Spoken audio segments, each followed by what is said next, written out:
नमस्कार। आज हम एक अहम मुद्दे पर बात करने वाले हैं। अमेरिका का फेडरल रिजर्व यानी अमेरिका का जो सेंट्रल बैंक है, उसकी हालिया घोषणा। हमारे पास 29 अक्टूबर 2025 की उनकी ऑफिशियल प्रेस रिलीज है और हम इसी का विश्लेषण करेंगे। जी हाँ। और ये समझना क्यों जरूरी है, क्योंकि देखिए, फेडरल रिजर्व कुछ भी करता है, उसका असर सिर्फ अमेरिका पर नहीं, पूरी दुनिया पर पड़ता है। ब्याज दरें, नौकरियां, महंगाई, सब पर। बिल्कुल, ग्लोबल इकोनॉमी पे असर होता है। तो आज हमारा मकसद है कि ये जो नया कदम उन्होंने उठाया है, उसे समझे, उसके पीछे की वजह क्या है, ये जाने। तो चलिए शुरू करते हैं। सबसे पहले सबसे बड़ी खबर, फेडरल रिजर्व की जो पॉलिसी बनाने वाली कमेटी है, एफएमओसी, उसने अपनी मुख्य ब्याज दर, मतलब फेडरल फंड्स रेट, उसकी जो टारगेट रेंज है, उसे 0.25%, 0.25% कम कर दिया है। हाँ। तो अब नई रेंज हो गई है 3.75% से 4%। जी। और ये फेडरल फंड्स रेट क्या है? इसे थोड़ा समझना जरूरी है।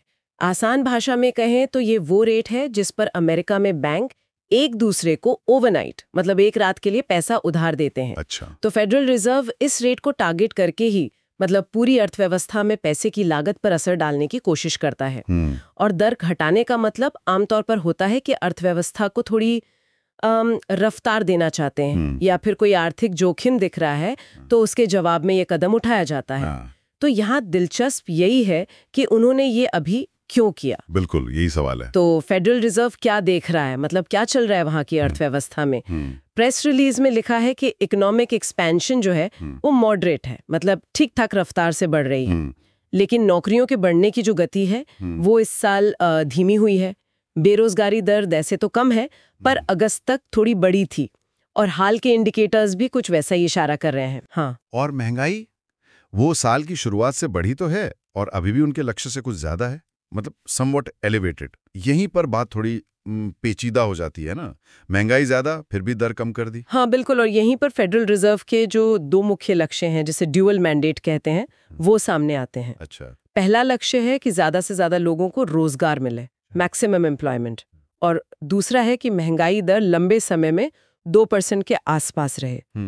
तो प्रेस रिलीज साफ कह रही है कि अर्थव्यवस्था का जो आउटलुक है, मतलब भविष्य को लेकर जो नजरिया है, उसमें अनिश्चितता बढ़ी हुई है, एलिवेटेड अनसर्टेनिटी। हाँ, ये लिखा है। और कमिटी को लग रहा है कि हाल के महीनों में रोजगार के लिए नेगेटिव जोखिम, मतलब डाउनसाइड रिस्क्स बढ़े हैं। अच्छा, रोजगार को लेकर चिंता है। जी, तो ये जो ब्याज दर में कटौती है, ये खास तौर पर इसी रोजगार वाली चिंता की प्रतिक्रिया लग रही है। लेकिन हाँ, इसको उन्हें अभी भी जो ऊंची महंगाई है उसके खिलाफ तौलना पड़ रहा है। ये एक संतुलन बनाने की कोशिश है, एक तरह से। समझ गया। अच्छा, तो मामला सिर्फ ब्याज दरों तक ही सीमित नहीं है, एक और अहम फैसला है इस रिलीज में। जी। फेडरल रिजर्व ने यह भी कहा है कि वो 1 दिसंबर से अपने पास जो बहुत सारी सिक्योरिटीज हैं, जैसे सरकारी बॉन्ड्स और वो मॉर्गेज बैक सिक्योरिटीज, उनकी मात्रा को कम करना बंद कर देंगे। इसका क्या मतलब हुआ? हाँ, ये भी एक बहुत महत्वपूर्ण कदम है।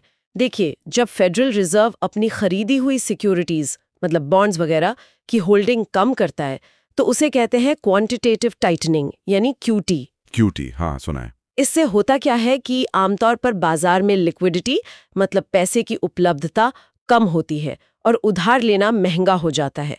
एक तरह से ये पॉलिसी को सख्त बनाने का तरीका है। ठीक है। अब क्यूटी को रोकना, ये ब्याज दर घटाने के साथ मिलकर एक और तरीका है जिससे फेडरल रिजर्व पॉलिसी को थोड़ा आसान बना रहा है, ढीला कर रहा है। अच्छा, तो ये भी सपोर्ट करने के लिए? जी हाँ बिल्कुल, ये भी उसी दिशा में है। जो रोजगार पर खतरे दिख रहे हैं, उनके बीच अर्थव्यवस्था को सहारा देना। और रिलीज में डिटेल्स भी हैं कि 1 दिसंबर से वो जो भी सरकारी बॉन्ड्स मैच्योर होंगे या एजेंसी सिक्योरिटी से प्रिंसिपल पेमेंट आएगी, उन सब को वो वापस री इन्वेस्ट करेंगे। मतलब अब वो अपनी बैलेंस शीट को और सिकुड़ने नहीं देंगे। ये काफी बड़ा बदलाव है क्यूटी पॉलिसी में। जी, ये क्यूटी का रुखमा एक अहम संकेत है। दिलचस्प बात यह भी है कि कमेटी के सारे सदस्य इस फैसले पर एकमत नहीं थे, मतलब सब राजी नहीं थे। हाँ, ये भी गौर करने वाली बात है। रिलीज में लिखा है कि एक सदस्य हैं स्टीफन आई मीरान, वो तो चाहते थे कि ब्याज दर में 0.5%, 0.50% की कटौती हो, मतलब इससे भी ज्यादा। जी। और वहीं एक दूसरे सदस्य जेफरी आर श्मिड, वो चाहते थे कि दरें जैसी हैं वैसी रहें, कोई बदलाव न किया जाए। हाँ, और ये जो असहमति है, ये डिसेंट जिसे कहते हैं, ये बहुत कुछ बताता है। क्या?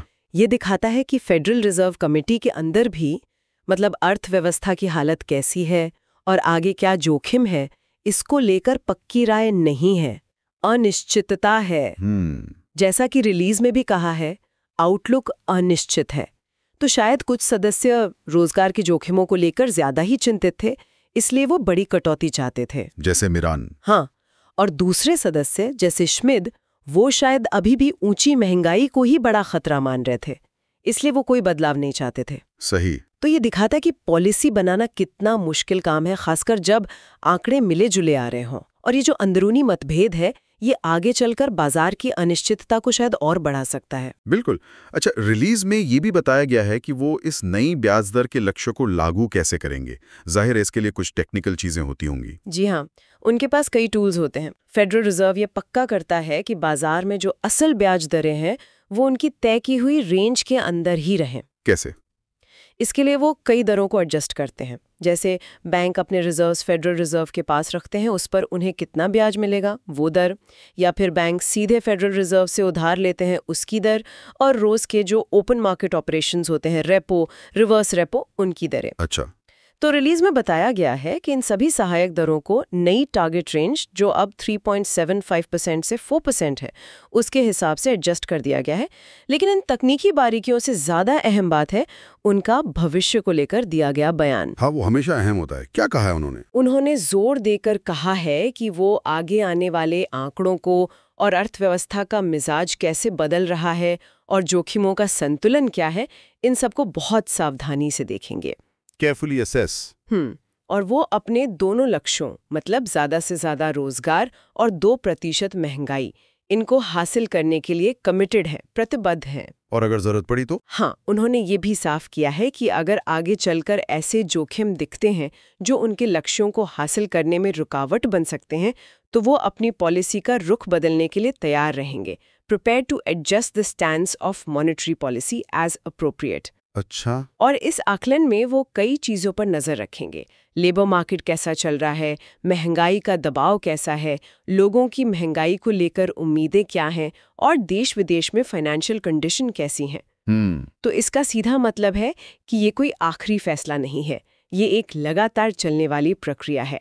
आगे क्या होगा, ये पूरी तरह से आने वाले आर्थिक आंकड़ों पर निर्भर करेगा। तो अगर हम इस पूरी बात को समेटें तो इसका निचोड़ क्या निकलता है? ऐसा लग रहा है कि फेडरल रिजर्व एक बहुत ही मुश्किल रास्ते पे चल रहा है। हाँ, बिल्कुल नाजुक संतुलन है। एक तरफ तो रोजगार बाजार को लेकर चिंता बढ़ रही है और वो उसे सहारा देना चाहते हैं। जी। दूसरी तरफ महंगाई अभी भी उनके 2% के लक्ष्य से काफी ऊपर है और वो नहीं चाहते कि वो फिर से बेकाबू हो जाएं। और ये सब कुछ हो रहा है बढ़ी हुई अनिश्चितता के माहौल में। हाँ। तो ये जो ब्याज दर में कटौती है और क्यूटी को रोकने का फैसला है, ये बताता है कि अभी के लिए उन्होंने रोजगार को समर्थन देने की तरफ थोड़ा ज्यादा झुकाव दिखाया है। हाँ, ये कहा जा सकता है। ये इस नाजुक संतुलन को दिखाता है जिस पर वे चल रहे हैं। वो रोजगार बाजार के बढ़ते जोखिमों को मान रहे हैं, लेकिन साथ ही वो अपने 2% महंगाई लक्ष्य के प्रति भी अपनी प्रतिबद्धता दोहरा रहे हैं। और क्यूटी रोकना भी एक अहम संकेत है कि वो फिलहाल वित्तीय स्थितियों को और ज्यादा सख्त होने से बचाना चाहते हैं। लेकिन जैसा उन्होंने खुद कहा, आगे के कदम, चाहे वो और कटौती हो या दरों पर यहीं बनाए रखना हो या जरूरत पड़ने पर फिर से सख्ती करनी हो, ये सब कुछ आने वाले महीनों के आर्थिक आंकड़ों पर ही निर्भर करेगा। वो पूरी तरह से, जिसे कहते हैं, डेटा डिपेंडेंट रहेंगे। बिल्कुल। तो जाते जाते एक सवाल श्रोताओं के मन में छोड़ जाते हैं जिस पर वो सोच सकते हैं जी, कि कमेटी के अंदर ये जो मतभेद दिखा और फेडरल रिजर्व ने खुद माना कि भविष्य अनिश्चित है, इसे देखते हुए आने वाले हफ्तों और महीनों में बाजार, बिजनेस, ये सभी संकेत पर कैसे रिएक्ट करेंगे? क्या इससे उन्हें कोई भरोसा मिलेगा या उनकी अनिश्चितता और बढ़ जाएगी? हाँ, ये देखने वाली बात होगी। और आगे अर्थव्यवस्था की दिशा समझने के लिए किन संकेतों पर नजर रखना सबसे जरूरी होगा? क्या वो रोजगार के आंकड़े होंगे, महंगाई की रिपोर्ट, या फिर लोगों के खर्च करने का पैटर्न? ये सभी महत्वपूर्ण होंगे। तो आज की हमारी ये चर्चा यहीं समाप्त होती है। उम्मीद है फेडरल रिजर्व के इस अहम कदम को समझने में आपको मदद मिली होगी। धन्यवाद।